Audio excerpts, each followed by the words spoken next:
नमस्कार। आजको सन्दर्भ कार्यक्रममा यहाँहरूलाई स्वागत छ। म चन्द्र बानिया। दर्शकवृन्द, अहिले पनि सन्दर्भ र चर्चा सत्तारूढ दल नेकपाकै छ। कारण नेकपाभित्र अहिले सत्तापक्ष र प्रतिपक्ष दुवै एउटै पार्टीभित्र देखिएको छ। यति बेला विपक्षी दलहरू चुपचाप र सुनसान बसिरहेको सन्दर्भमा होहल्ला गर्ने पार्टी पनि अहिले सत्तारूढ दल नै भएको छ। र अहिले यसलाई भन्नुपर्दा बुझ्नुपर्दा सत्तारूढ दल सत्तापक्ष पनि छ र विपक्ष पनि भइरहेको छ। गत शनिबार बसेको नेकपा सचिवालयको बैठकमा प्रधानमन्त्रीले आत्मआलोचना गरेपछि नेकपाभित्रको विवाद केही मत्थर भएको जस्तो देखिए पनि भित्रभित्र पनि नेतृत्वबीच अन्तरसङ्घर्ष बढिरहेको नेताहरूले नै बताउँदै आएका छन्। सत्तापक्षबाट प्रधानमन्त्रीले आत्मआलोचना गरे पनि अबको छानबिन र खोजी नीति भनेको सरकारले कहाँ कमजोरी गर्यो र त्यसको छिनोफानो अब बस्ने स्थायी कमिटीको बैठकले गर्नुपर्छ भनेर सत्तापक्षभित्रै विपक्षी बनिरहेका नेकपाका नेताहरूले बताइरहनु भएको छ। यसबाट के बुझ्न सकिन्छ भने 25 गते बस्ने नेकपाको स्थायी कमिटीको बैठकमा सत्तापक्षभित्रै प्रतिपक्ष बनेका जो असन्तुष्ट पक्ष देखेका छन्, खास गरी प्रधानमन्त्री केपी शर्मा ओलीसँग उहाँहरूले स्थायी कमिटीको बैठकमा सवाल जवाफ गर्ने र स्पष्ट हुने प्रयास गर्ने भनेर बताइरहेको अवस्था छ। यसबाट बुझ्न सकिन्छ नेकपा अहिले विवादको भुमरीमा झेलिएको छ र सत्तापक्षभित्रै विपक्षी पनि प्रश्न उठाइरहेकाहरूको जवाफ दिन सरकारलाई निकै कठिन भइरहेको अवस्था छ। यस्तो अवस्थामा भनिँदैछ 7 प्रदेशमा नेकपाको बलियो उपस्थिति छ। 753वटै स्थानीय तहमा नेकपाको बलियो उपस्थिति छ। तर स्थानीय तह, प्रदेश र केन्द्रमा बलियो उपस्थिति हुँदाहुँदै पनि नेकपाको घर भने भूकम्पमा चर्किएको चिरा परेको एउटा घर जस्तै छ भनेर नेकपा स्थायी कमिटीकै धेरै नेताहरूले भनिरहेका छन् र शीर्ष नेताहरूले नै भनिरहेका छन् कि अहिले सत्तापक्ष भएर पनि बलियो र ठुलो पार्टी भएर पनि अनि संसदमा झन्डै 2/3 स्पष्ट बहुमत भएर पनि के नेकपा भूकम्पमा चर्किएको घर जस्तै भएको हो त? आज हामी यसबारेमा थप स्पष्ट हुने र बुझ्ने प्रयास गर्नेछौँ। यो बारेमा कुराकानी गर्न आज हामीसँग स्टुडियोमा नेकपा स्थायी कमिटीका सदस्य एवं पार्टीभित्र प्रभावशाली नेता जस्तै देखिनुहुने तर मौन बसिरहन रुचाउनुहुने एकजना नेता हुनुहुन्छ छविलाल विश्वकर्मा। उहाँ पूर्व मन्त्री पनि हुनुहुन्छ भने नेकपाको सम्पर्क समन्वय कमिटीका इन्चार्ज पनि हुनुहुन्छ। पूर्व मन्त्रीज्यू, स्वागत छ यहाँलाई। धन्यवाद। नमस्कार। हजुर, अब यहाँको त सांसद पनि हुनुहुन्छ भनेर त भन्नै परेन, संसदमा हुनुहुन्छ नै होइन? रूपन्देही क्षेत्र नम्बर 1बाट प्रत्यक्ष निर्वाचित सांसद हुनुहुन्छ। म भूमिकामा केही बताइसकेको छु, यसबाट तपाईँलाई कुरा गर्न र उठान गर्न सजिलो नै हुन्छ भन्ने लाग्छ। म विषयमा ठ्याक्कै प्रवेश गरिहाल्छु। नेकपाभित्र शीर्ष नेतृत्वमा देखिएको अन्तरसङ्घर्ष शनिबार बसेको सचिवालय बैठकपछि सकियो या अझै यथावत छ? मलाई के लाग्छ भने सम्पन्न सचिवालयको बैठकले यति बेला नेपाल कम्युनिस्ट पार्टीका स्वदेशभित्र रहेका कार्यकर्ता, प्रवासमा रहेका कार्यकर्ता र आम जनता सबैको भावनालाई हेक्का राखेर जनताको त्यो जनादेशलाई ध्यान दिएर सुझबुझपूर्ण एउटा सहमति समझदारीको परिस्थिति निर्माण गर्नुभएको छ। म पार्टीका अध्यक्ष कमरेडहरू र सचिवालयमा रहने सबै कमरेडहरूलाई पार्टी कार्यकर्ताको तर्फबाट, जनताको तर्फबाट धन्यवाद भन्न चाहन्छु। विशेष गरी एउटा जीवन्त पार्टीमा छलफल चलि नै रहन्छ, तर मात्रै के हो भनेदेखि कुन समयमा, कुन विषयमा, कसरी, कुन रूपमा छलफल अगाडि बढ्छ भन्ने नै हो। अहिले जसरी विषयवस्तुहरू बाहिर आए, जुन ढङ्गले छलफल अगाडि बढ्यो, बहस अगाडि बढ्यो, त्यो आम जनताको नजरमा राम्रो देखिएन। पार्टी कार्यकर्ताले त्यसलाई राम्रो ठानेन र समाजकै हिसाबले हेर्ने हो भने पनि नेपाली समाजले, नागरिक समाजले त्यसलाई शोभनीय ठानेन। त्यसकारणले नेतृत्व पङ्क्तिले आफूलाई नयाँ ढङ्गले, परिष्कृत ढङ्गले सहमतिमा आइपुग्नका निम्ति दबाब दियो। यसलाई सकारात्मक रूपमा लिनुपर्छ भन्ने मलाई लाग्दछ। अहिले विश्व जनसमुदाय कोभिड-19 विरुद्धमा यो सङ्कटको सामना गर्नका निम्ति लागिरहेको छ। हामी पनि उच्च जोखिममा छौँ। कोरोना भाइरसको यो सङ्कटबाट जनताको जीवधनको सुरक्षा गर्नुपर्नेछ। आम जनताहरूको चासो सरोकार भनेको यो कोरोना भाइरसबाट कसरी सुरक्षित हुन सकिन्छ, कसरी सुरक्षित गराउन सकिन्छ। सरकारले लकडाउनको निर्णय गरेको आज 44-45 दिन भइसकेको छ। हाम्रै देशमा समेत 75 जना, हिजोको आँकडालाई हेर्ने हो भनेदेखि 75 जना सङ्क्रमित हुनुहुन्छ। यस्तो परिस्थितिमा अब हामीले जनताको जीवधनको सुरक्षा कसरी गर्ने, जनताको जीविकोपार्जनको परिस्थितिलाई, परिवेशलाई कसरी अगाडि बढाउने, देशको अर्थतन्त्रलाई कसरी सुरक्षित राख्ने, नयाँ परिस्थितिको सामना गर्ने गरी अगाडि बढ्नका निम्ति हाम्रा संयन्त्रहरूलाई कसरी दुरुस्त बनाउने, त्यतातिर पुरापुर केन्द्रित भएर लाग्नुपर्ने अवस्था छ। सबै राजनैतिक दलहरू, सरकारको संयन्त्र, पार्टी पङ्क्ति, तमाम कार्यकर्ता र आम जनता समेत यसमा एकताबद्ध भएर अगाडि बढ्नुपर्ने बेलामा जुन विषयमा हामी छलफलमा गयौँ, बहसमा गयौँ, जुन तरिकाले हामी छलफलमा अगाडि बढ्यौँ, यो च्यात्तै अशोभनीय भयो। अहिले परिस्थितिले अलिकता चाहिँ बदलिएको देखा परेको छ। यसलाई सकारात्मक ढङ्गले हामीले लिनुपर्छ। हामी जस्ता धेरै नेता, कार्यकर्ताहरू सबैको मनोभावनालाई हिक्का राखेर नै, सुझावलाई ध्यान दिएर नै नेतृत्व पङ्क्ति यो ठाउँमा पुगेको छ भन्ने मलाई लाग्दछ। छलफलै सकियो यस्तो मलाई लाग्दैन। छलफल चल्न पर्छ, तर छलफल स्वस्थ हुनुपर्दछ, सकारात्मक भावका साथ हुनुपर्दछ। एक अर्का प्रतिको आत्मीयता र विश्वासमा खलल नपर्ने गरी हुनुपर्दछ। नेपाल कम्युनिस्ट पार्टीलाई एकताबद्ध बनाएर कार्यकर्ताको भावना अनुसार अगाडि बढ्ने दिशामा केन्द्रित हुनुपर्दछ। हामीले 74 सालको निर्वाचनमा जसरी जनादेश प्राप्त गरेका छौँ, जनताको त्यो अभिमतका विरुद्धमा कुनै गतिविधि गर्न मिल्दैन। त्यो अभिमतलाई सम्मान गर्ने हिसाबले, त्यो अभिमतलाई जोगाउने हिसाबले हामीले हाम्रा छलफलका विषयहरूलाई चिह्नित गर्नुपर्दछ र छलफललाई अगाडि बढाउनु पर्दछ, निष्कर्षमा पुग्नु पर्दछ, निकालिएका निष्कर्षहरूमा अडिनु पर्दछ र कार्यान्वयनको तहमा उत्रनु पर्छ। मलाई यस्तो लाग्छ। यो चाहिँ सुझावसहितको आयो उत्तर, अलिक भूमिका बाँधेर आयो, मैले ध्यान दिएरै सुनेँ होइन। तर मेरो प्रश्न चाहिँ नेकपाभित्र अब अन्तरसङ्घर्ष सकियो या जीवितै छ? होइन, पार्टीमा अन्तरसङ्घर्ष सकियो भन्ने त हुँदैन।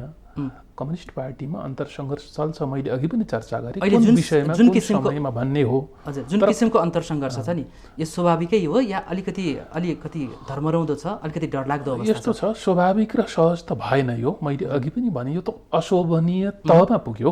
यो कसको कारण पुग्यो जस्तो लाग्छ? तर अब यसलाई स्वस्थ बनाउनु पर्दछ। यसलाई रचनात्मक, यो चाहिँ एउटा कार्यकर्ताको लेभलमा आम जनताले भन्ने हो, स्वच्छ हुनुपर्छ, यस्तो नगरिदिए हुन्थ्यो भनेर शुभेच्छा गर्ने, कामना गर्ने एउटा कुरो हो। तपाईँ त पार्टीको नेता हुनुहुन्छ, स्थायी कमिटी नेता हुनुहुन्छ, अब छिटै पदाधिकारीमा जाने तपाईँको स्टेप छ होइन। पूर्व मन्त्री भइसक्नु भएको छ, पटक पटक प्रत्यक्ष निर्वाचित हुनुभएको छ। अहिलेकै कुरा गर्ने हो भने रूपन्देही क्षेत्र नम्बर 1 बाट जित्नु भएको छ। एउटा प्रत्यक्ष निर्वाचित सांसदले पार्टीको नेतृत्वमा यो जुन विचलन देखिरहेको छ, पद र भागभण्डाको लागि लडिरहेको अवस्था देखिन्छ। क्षेत्रमा जाँदा जनतालाई के भनेर जाने? गौरव गर्ने ठाउँ छ या चाहिँ टाउको शिर निहुराउनु पर्ने अवस्था छ? अहिले कुरा यस्तो छ, विचलित त हुन हामीले दिँदैनौँ। हाम्रा नेताहरूलाई दुवैजना अध्यक्षहरू हुनुहुन्छ। हाम्रो अध्यक्षहरू बीचको सहमति, समझदारी र सुझबुझपूर्ण निर्णयका आधारमा चलेको पार्टी हो हाम्रो। साबिकका दुईटै पार्टीका अध्यक्ष हुनुहुन्छ। एकजना सम्मानीय प्रधानमन्त्री केपी शर्मा ओली साबिक नेकपा एमालेको सम्पन्न 9 राष्ट्रिय महाधिवेशनबाट निर्वाचित अध्यक्ष हुनुहुन्छ। अर्का अध्यक्ष कमरेड पुष्पकमल दाहाल प्रचण्ड, उहाँ साबिक नेकपा माओवादी केन्द्रको अध्यक्ष हुनुहुन्छ। पार्टी एकतापछि पनि दुवैजना अध्यक्षको व्यवस्था हामीले गरेका छौँ। त्यसमा त कुनै विमति नै रहेन। त्यसैले ड्राइभ कसरी गरिरहेछ भन्ने कुरामा त्यसैले अध्यक्षहरू बीचको सहमति समझदारी यो त आवश्यक भयो नै। यसको अरू कुनै विकल्प छैन। यो अहिलेको हकमा हाम्रो स्थापित परम्परा मान्यता मात्रै होइन, विधिको व्यवस्था समेत हो। त्यसैले उहाँहरूले यसबाट उम्कन मिल्ने त ठाउँ नै छैन। होइन, त्यसमा छैन, मैले बुझेँ। तपाईँ जननिर्वाचित प्रत्यक्ष निर्वाचित हुनुहुन्छ। क्षेत्रमा जाँदा अथवा क्षेत्रका कार्यकर्ताले फोन गर्दाखेरि अहिलेको पार्टीको नेतृत्व बीचमा जुन जुङ्गाको लडाइँ भइरहेको छ, यो अवस्थालाई लिएर तपाईँसँग त केही प्रश्न त गरे होला नि कार्यकर्ताले? यसलाई यसरी लिउँ, यो स्तरमा यो ढङ्गको छलफल भइसके पछाडि पार्टी विभाजनै पो हुने हो कि आम जनताको जनादेश, आम जनताको मतदाताको त्यो अभिमत, त्यसका विरुद्धमा पो पार्टी नेतृत्व पुग्ने हो कि भन्ने संशय, दुविधा त्यति मात्रै होइन, निकै पीडामा आम कार्यकर्ता थियो। त्यसैले यो प्रश्न नउठ्ने त कुरै भएन। भनेपछि अलि अगाडिसम्म पार्टी फुट्ला कि भन्ने चिन्ता र डर थियो, तर मात्रै अब चाहिँ बच्यो भन्ने कुरामा छौँ अहिले हामी। तर मात्रै के हो भनेदेखि हामी जस्ता मान्छेहरू पनि पार्टीमा धेरै ठुलो पङ्क्ति छ। म जस्ता मान्छेहरूको धेरै ठुलो पङ्क्ति छ, आम कार्यकर्ताहरूको पङ्क्ति छ, पाको पुस्ता छ। निष्ठाका साथ, इमानका साथ यो पार्टीलाई यहाँसम्मको यात्रा तय गराउने पङ्क्ति ठुलो छ। त्यसैले त्यो पङ्क्तिले पार्टी नेतृत्वलाई दाहिने बायाँ हुन दिँदैन। यो विश्वास अब दिँदैन भन्ने चाहिँ तपाईँको विश्वास, यो विश्वास एउटा इमान्दार कार्यकर्ताको रूपमा होइन, अथवा चाहिँ अलिकति लोभको रूपमा पनि होला सक्छ। अब अलिक कडा स्वरले बोल्यो भने फेरि मन्त्री पाउने अथवा अर्को पद पाउनेमा गुम्ला भन्ने डर पनि होला। त्यसकारण चाहिँ अब परिपक्व नेताहरू हुनुहुन्छ, त्यसकारण उहाँहरूले मिलाउनु होला भनेर आशावादी हुने ठाउँ त्यसो पनि होइन।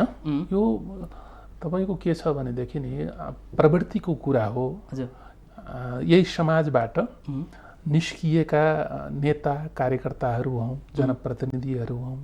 त्यसैले हाम्रो समाजमा स्थापित भएका प्रवृत्तिहरू, घर गरिरहेका चाहिँ तपाईँको संस्कारहरू मान्छेमा हुँदैनन् भन्न सकिँदैन। तर यति चाहिँ मैले भन्छु कि नेपाल कम्युनिस्ट पार्टी जनताको बीचमा जसरी गयो, जसरी जनताको अभिमत प्राप्त गर्यो, कार्यकर्ताहरूले चाहिँ पार्टी एकतालाई स्वागत गरे, हामी सबैले स्वागत गऱ्यौँ, जनताले त्यसै गरी भर विश्वास दिलाए। अब यो नेपाल कम्युनिस्ट पार्टी दाहिने बायाँ हुँदैन भन्ने मेरो विश्वास हो। मैले दुईटै अध्यक्षहरू दाहिने बायाँ हुन मिल्ने ठाउँै छैन। हाम्रो सचिवालय जस्तो देखियो नि, अलिक प्राविधिक जस्तो प्राविधिक भयो कि भन्ने देखियो। त्यो प्राविधिक हुने अनुमति सचिवालयका नेताहरूलाई नै छैन। अब छैन कमिटीमा त हुने नै भएन। तर जति निर्णयहरू सार्वजनिक भएको छन् सहमति जस्तो देखिन्छ, तर त्यो चाहिँ प्राविधिकै रूपमा हो र अन्तर्मनले होइन भन्ने त देखिन्छ नि, होइन? व्यवहारले चाहिँ यस्तो छ। यति बेला के छ भनेदेखि हामी पार्टी एकता गरेर अगाडि बढिसके पछाडि हामी एक ढङ्गले एक अर्काका शैलीहरू, स्वभावहरू, यसको जानकारी लिने दिने यो खालको ठाउँमा पनि छौँ।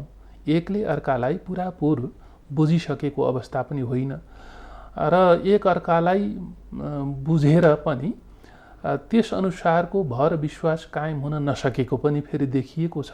तर मलाई के लाग्छ भनेदेखि अहिले हामी चुनौतीको सामना गर्नका निम्ति हामीले आफूलाई तयार बनाउनै पर्ने ठाउँमा छौँ। एकातिर जनता यत्रो महामारीको सङ्कटमा पर्ने, महामारीको यो अप्ठ्यारोबाट, असजिलोबाट आक्रान्त भएर रहन पर्ने खालको स्थिति छ। अर्कातिर हामीले हाम्रो पार्टीको नितान्त आन्तरिक विषयलाई केन्द्रमा राखेर छरपष्ट र अस्वस्थकर ढङ्गले छलफल चलाउने यो त बिल्कुलै अमिल्दो कुरा भएको थियो। अब यो सचिएको छ, सुध्रिएको छ। यसकारण कि हाम्रा पार्टीका दुईटै अध्यक्ष र सचिवालयका नेता कमरेडहरूले समेत आत्मालोचना गरेर आफ्ना कमी कमजोरीहरूलाई सच्याउने, सुधार्ने त्यो प्रतिबद्धता समेत व्यक्त गरेर सचिवालयबाट उठ्नु भएको छ। स्थायी कमिटीको बैठक नजिकै छ। यी विषयहरूमा पनि क्रमशः नेतृत्वबाट पनि जानकारी आउने नै छ। यसका सम्बन्धमा स्थायी कमिटीका नेता साथीहरूले हामीले हाम्रा आफ्ना राय, सुझाव, टिप्पणी पनि राख्ने नै छौँ। त्यो स्थायी कमिटीको बैठकले यसलाई अझै सुदृढ बनाउने कुरा, अझै समृद्ध बनाउने कुरामा योगदान पुर्याउनेछ भन्ने मेरो विश्वास हो। हजुर, अब यो अन्तरसङ्घर्ष भने त कम्युनिस्ट पार्टीभित्र निरन्तर रहने कुरा हो। यसमा अहिलेको अन्तरसङ्घर्षले आत्तिनु पर्दैन भन्ने यहाँको निष्कर्ष रह्यो होइन। अहिले पार्टीको शीर्ष नेतृत्व बीच जुन ढङ्गको अन्तरसङ्घर्ष देखिन्छ नि, यो सैद्धान्तिक अन्तरसङ्घर्षको रूपमा देख्नु भएको छ या पद प्रतिष्ठा लोभ लालचमा आधारित भएको अब विभिन्न रूपमा प्रकट भएको छ। यो अब नीति सिद्धान्त विचारको कुरा गरौँ भनेदेखि सिद्धान्त र विचारको मामलामा त हामीले बहस छलफल यो बहस छलफल चलाएकै छैनौँ, प्रवेश गर्नै बाँकी छ।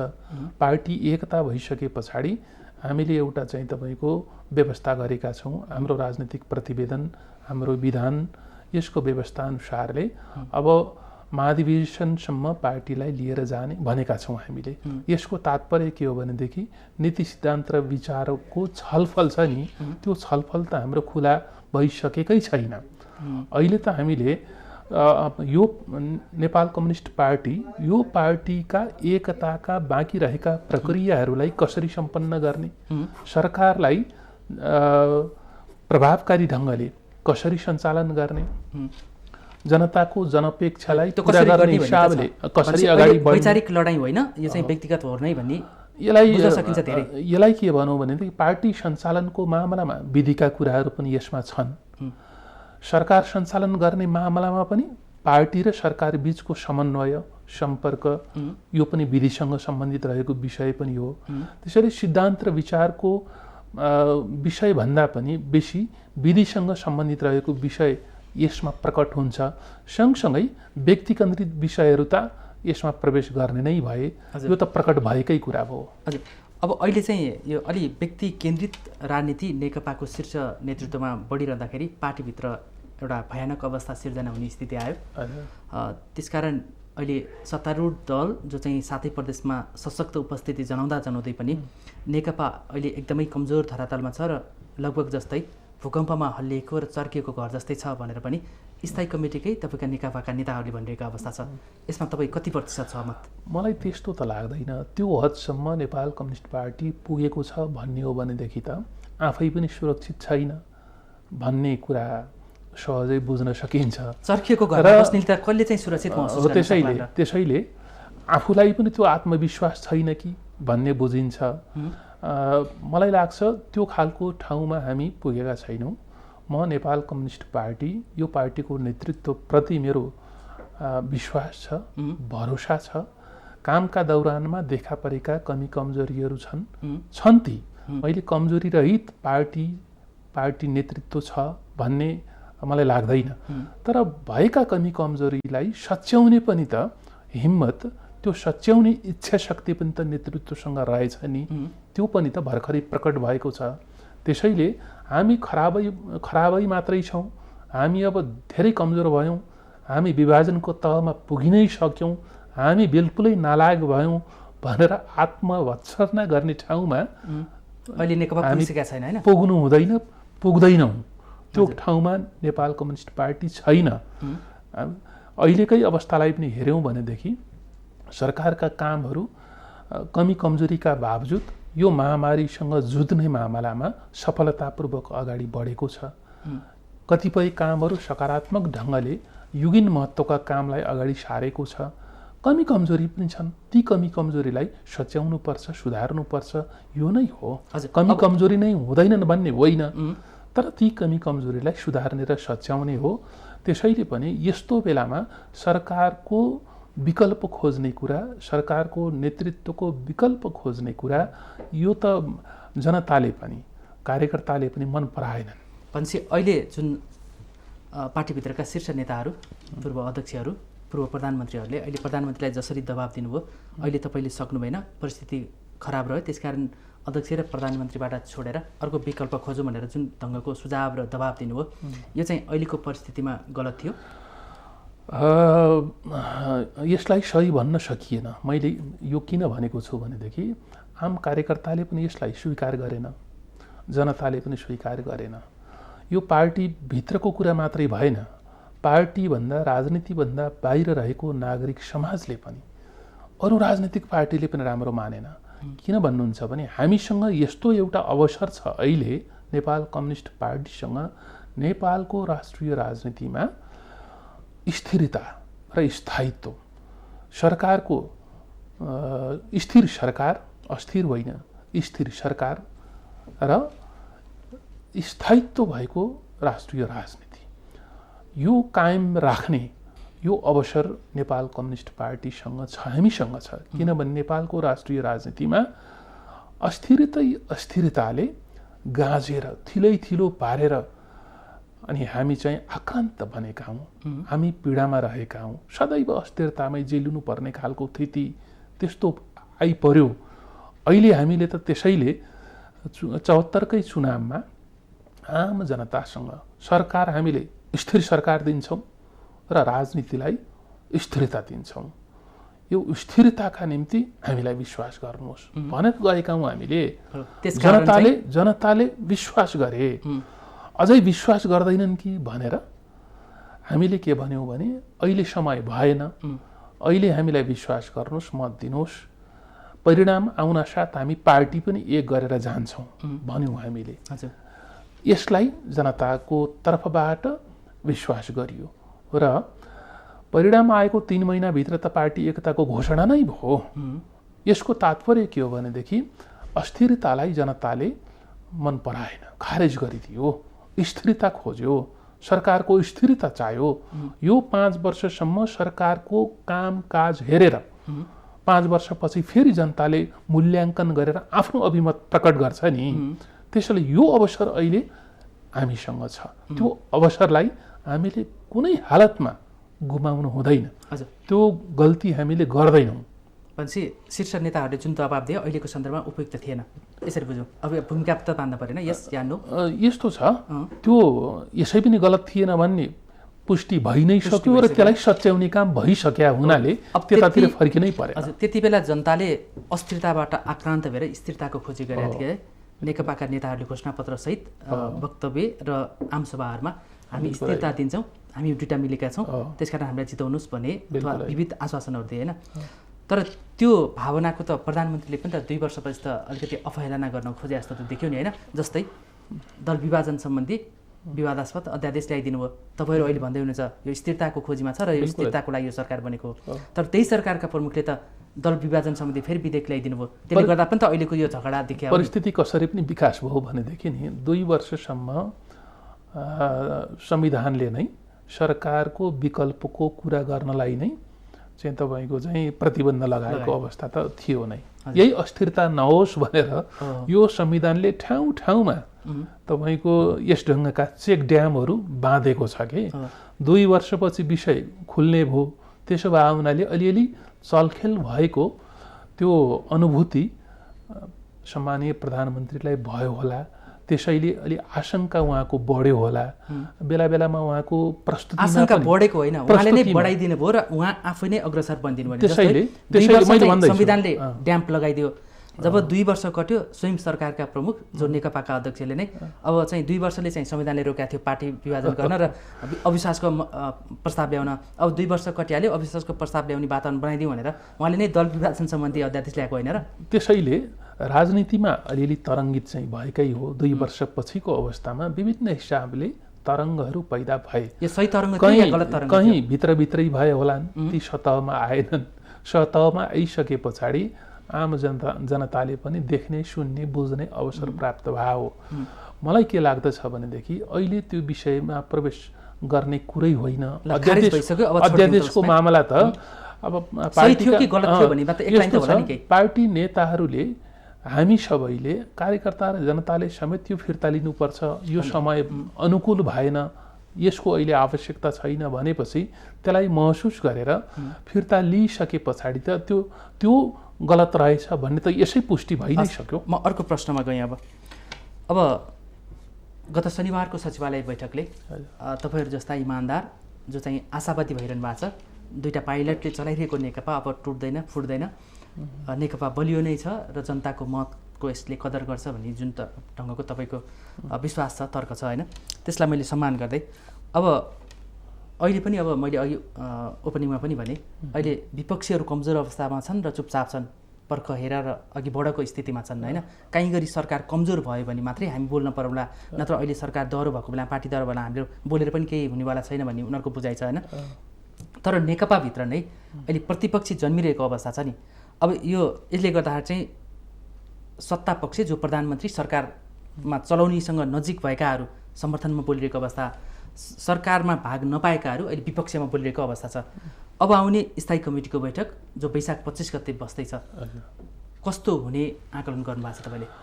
अब मलाई के लाग्छ भनेदेखि गत शनिबार सम्पन्न भएको सचिवालयको बैठकको स्पिरिटमा नेतृत्वले स्थायी कमिटीमा आफ्नो प्रस्तुति राख्नेछ। लिखित मौखिक संक्षिप्तै भए पनि प्रतिवेदन प्रस्तुत हुने नै छ, कार्यसूची तय हुने नै छ। स्थायी कमिटीको राय सल्लाह सुझावमा कार्यसूचीहरू टुङ्गो लागेपछि प्रस्तुतिका आधारमा प्रतिवेदनका आधारमा भएर आफ्ना राय सुझावहरू टिप्पणीहरू राख्ने काम हुने नै छ। मलाई के लाग्छ भनेदेखि नै स्थायी कमिटीमा मेरो आफ्नै पनि अनुभव छ, जीवन्त ढङ्गले छलफल हुन्छ। नेताहरूले आफूलाई लागेका कुराहरू बडो शालीन ढङ्गले मर्यादितै ढङ्गले प्रस्तुत गर्नुहुन्छ। बाहिर जस्तो छरपष्ट भएर मर्यादाका सीमाहरूलाई पनि नाघेर प्रस्तुत हुने त्यो तरिका ठिक पनि होइन, त्यस्तो हुँदैन। त्यसले गर्दाखेरि अहिलेको परिस्थितिलाई स्थायी कमिटीले गम्भीरताका साथ आकलन गरेर सिङ्गो पार्टीलाई सही ढङ्गले दिशानिर्देश गर्ने गरी एउटा टुङ्गोमा पुग्नेछ भन्ने मेरो विश्वास छ। भनेपछि त्यो कमिटीको बैठक शालीनपूर्ण हुनेछ, तर्कपूर्ण हुनेछ र बाहिर जस्तो छरपष्ट हुने छैन? बिल्कुलै हुँदैन, किनभने त्यो स्थायी कमिटीको बैठकमा भएका नेताहरूको धेरै लामो राजनीतिक जीवन छ। पार्टीका नेताहरू प्रधानमन्त्री भइसक्नुभएका, उप प्रधानमन्त्री भएका, मन्त्री भएका, पार्टीको राजनीतिक जीवनमा धेरै लामो योगदान पुर्याएका नेताहरूको उपस्थिति छ। यस्तो अवस्थामा विषयमा आफूलाई बडो उत्तेजना आवेगमा प्रभावित पार्ने त्यो तहका नेताहरू हुनुहुन्न। तर तपाईँको विश्वास त्यो हो होइन? तर बाहिर देख्दाखेरि अहिले चाहिँ नेकपाभित्र पुस्तान्तरणको अभाव छ। जति बुढाखाडाहरू हुनुहुन्छ उहाँ नेतृत्व तहमा हुनुहुन्छ र अलिक बढी कब्जा गरिरहेका हुनुहुन्छ, जो चाहिँ युवा पुस्ताले बोलिरहँदाखेरि चाहिँ उहाँहरूलाई चाहिँ नसै दिने र भित्तोमा पुग्ने गरी पार्टीगत रूपमा कारवाही गर्ने डरले गर्दाखेरि पनि, अथवा त्यो स्थायी कमिटी बैठक चाहिँ तपाईँहरूले सोचे जस्तो एउटा कम्युनिस्ट पार्टी वा सिद्धान्तमा आस्था गर्नेहरूले जुन विचारको मन्थन गर्ने भनेर तपाईँहरू जो व्याख्या गर्नुहुन्छ नि, त्यो अनुकूलको हुँदैन कि भन्ने पनि आशंका बढिरहेको छ। कतिलाई त्यस्तो लागे पनि होला, तर मलाई त्यस्तो लाग्दैन। छलफलहरू हुन्छन्, आफ्ना आफ्ना शैली हुन्छन्, आफ्ना आफ्ना स्वभाव हुन्छन्, प्रस्तुतिका विषयवस्तुलाई पुटिङ गर्ने तौरतरिका आफ्ना हुन्छन्।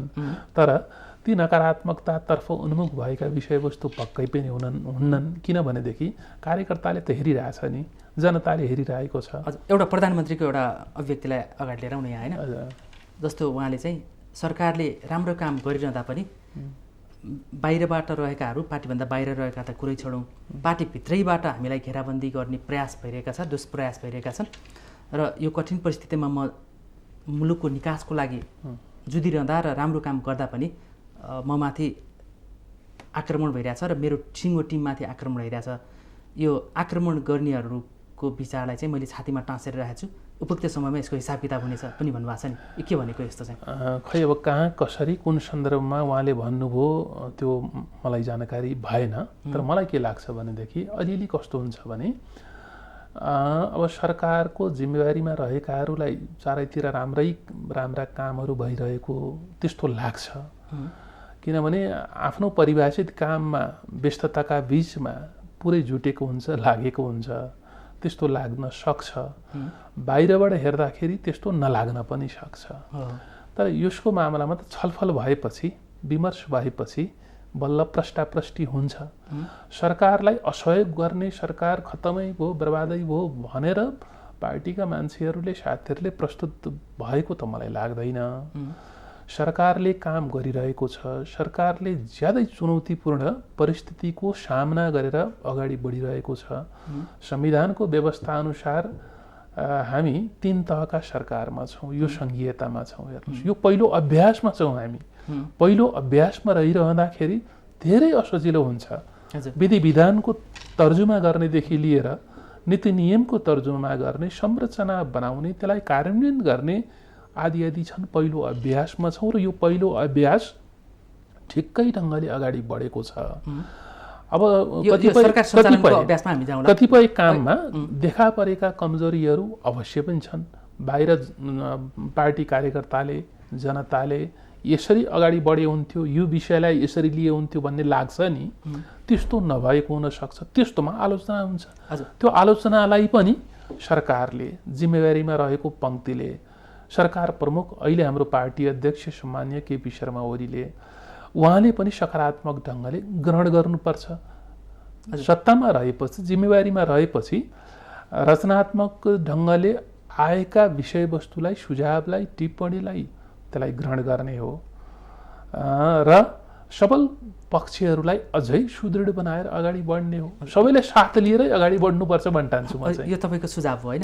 अहिले प्रधानमन्त्रीको सचिवालय र स्वयं प्रधानमन्त्रीको नेचरलाई हेरेर विश्लेषण गर्नेहरूले चाहिँ सरकारको र प्रधानमन्त्रीको अनि प्रधानमन्त्रीका समर्थकहरूको जसले चाहिँ विरोध गर्छ अथवा चाहिँ फरक मत राख्छ, विमति राख्छ, उनीहरूप्रति चाहिँ पार्टीभित्रैकै पनि एकदमै कठोर र निर्मम ढङ्गले प्रधानमन्त्रीको टिम चाहिँ लाग्छन् भनेर पनि अहिले नेकपाभित्र धेरै नेताहरू डराइरहेका छन् पनि भनिन्छ। मलाई त त्यस्तो लाग्दैन। हेर्नुहोस्, म आफै पनि पार्टी नेताहरूसँगको लामो सङ्गतमा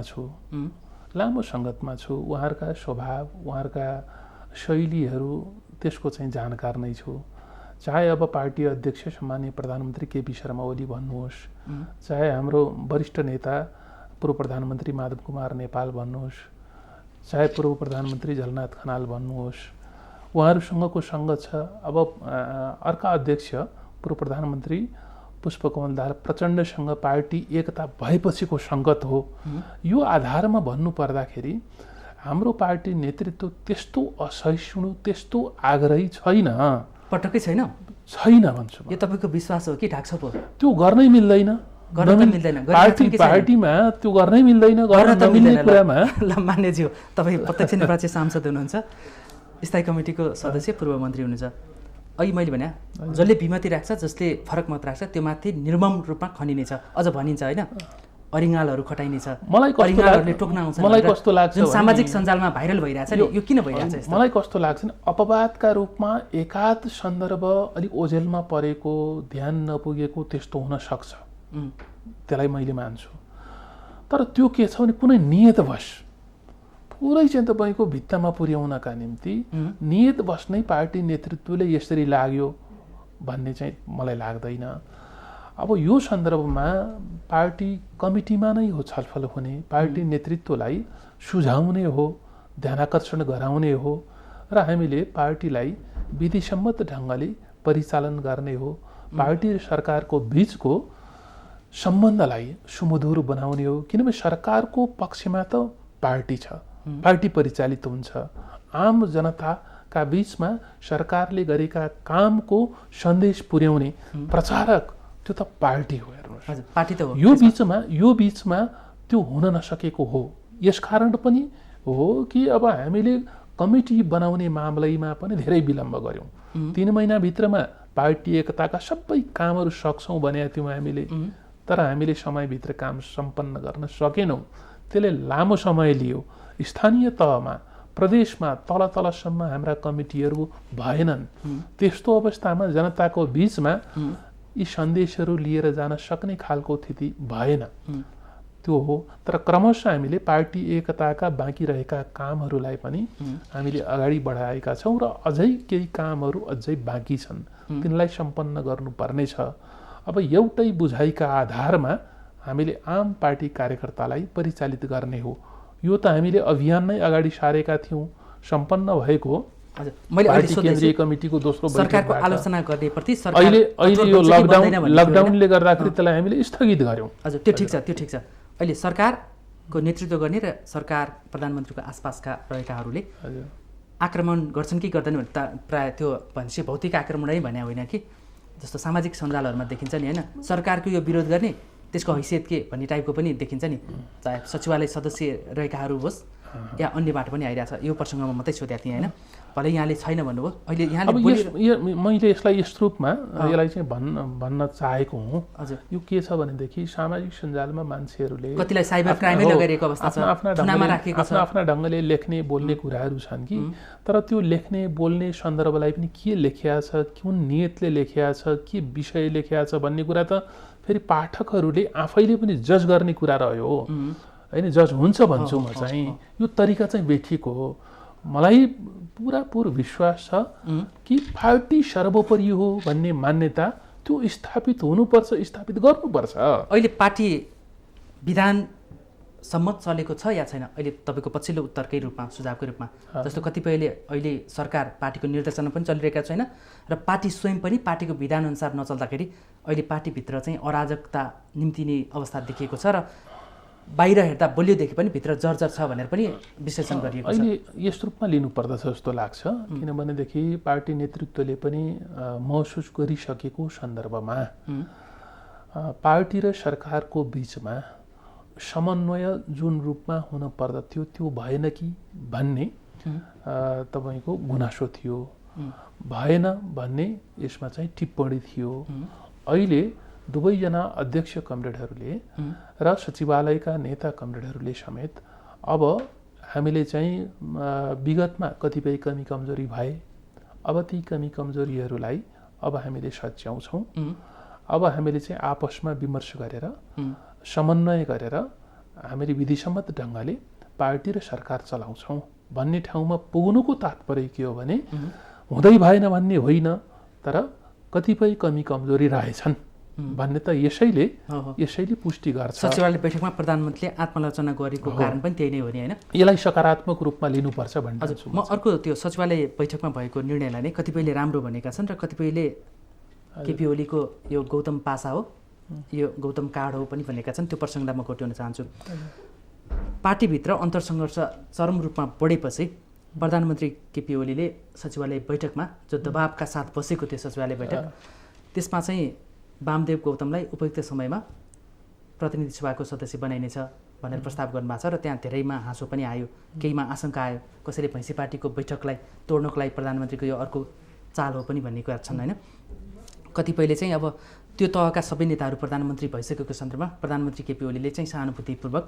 अर्का नेतालाई पनि माया गरेर प्रधानमन्त्रीको बाटो खोल्छु हो भनेका छन् सकारात्मक रूपमा पनि होइन कतिले यो उदारो कार्ड हो प्रधानमन्त्री ओलीको पनि भनेका छन् तपाईँलाई के लाग्छ वामदेव गौतम कस्तो रह्यो भनेदेखि नि हाम्रो सचिवालयमा कमरेड वामदेव गौतम मात्रै यस्तो नेता हुनुभयो जो अहिले यो जनप्रतिनिधिको निकायमा राजकीय जिम्मेवारीमा हुनुहुन्न दुःखद कुरा गएको चुनावमा उहाँले बर्दियाबाट चाहिँ पराजित हुनुभयो नारायण काजी श्रेष्ठ समेत राष्ट्रिय सभामा निर्वाचित भइसके पछाडि त उहाँ मात्रै एक्लो हुनुभयो यो सन्दर्भमा नेतृत्वले अब कुनै न कुनै ढङ्गले उहाँलाई पनि कुनै राजकीय जिम्मेवारीमा अगाडि सार्न पाए हुन्थ्यो भन्ने त बेला बेलामा कुरा उठिरहेकै हो सरकारले चाहे पनि गर्न पाउने होइन उहाँको आकाङ्क्षा विभिन्न नेताहरूले पनि यो मामलामा कहिले केही त सुनिँदै आएकै कुरा हो नि त्यो ठिक थियो कि बेठिक थियो त्यो अलग पाटोको कुरा हो गलत कुरा छ भनिन्छ नि जस्तो एउटा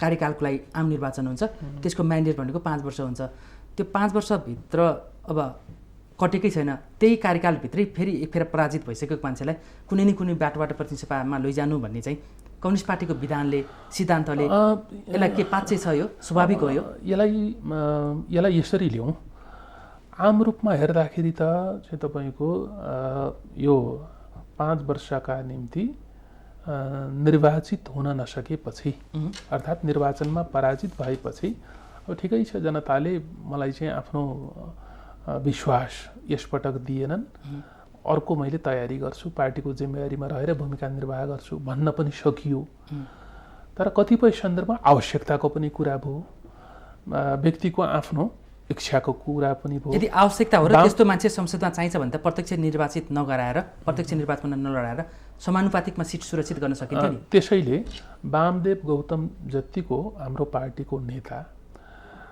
उहाँले अब मैले सरकारलाई सघाउँछु जनप्रतिनिधिको हिसाबले नीति निर्माणमा मैले भूमिका निर्वाह गर्छु भन्ने इच्छा प्रकट गर्नु त्यसलाई अस्वाभाविक मान्न सकिँदैन, मान्नु हुँदैन भन्छु म। स्वाभाविकै लाग्छ नि त उसले। त्यसलाई मान्नु हुँदैन। संविधानको धाराले रोकेको अवस्था, संविधानको ढोकाबाट आउन नसकेको र निर्वाचन आयोगको ढोकाबाट आउन नसकेको व्यक्तिलाई अब के पार्टीको झ्याल र ल्याउने?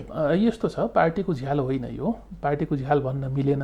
कुरा मात्रै के भयो भने अहिलेको त हाम्रो बहस छलफल कहाँनिर छ भनेदेखि अस्तिको सचिवालयको बैठकको निर्णय अनुसार सहमतिका साथ अगाडि सारीको विषय के मात्रै हो भनेदेखि उपयुक्त समयमा कमरेड वामदेव गौतम जो हाम्रो पार्टीको उपाध्यक्ष हुनुहुन्छ उहाँलाई प्रतिनिधि सभामा ल्याउने भन्ने न हो। हजुर, यसभित्र यो 3 वर्षको कार्यकाल भन्दा पछाडिको पनि अवधि हुन सक्छ, 3 वर्ष पनि हुन सक्छ। उपयुक्त समय भनेको यसभित्र मान्छेहरूले आफ्नै ढङ्गले चाहिँ तपाईँको अनुमान गर्ने, आकलन गर्ने र त्यसपछि व्याख्या विश्लेषण गर्ने। अहिले पनि तपाईँ हामीले सामाजिक सञ्जालमा हेऱ्यौँ भनेदेखि छरपष्ट छँदैछ नि।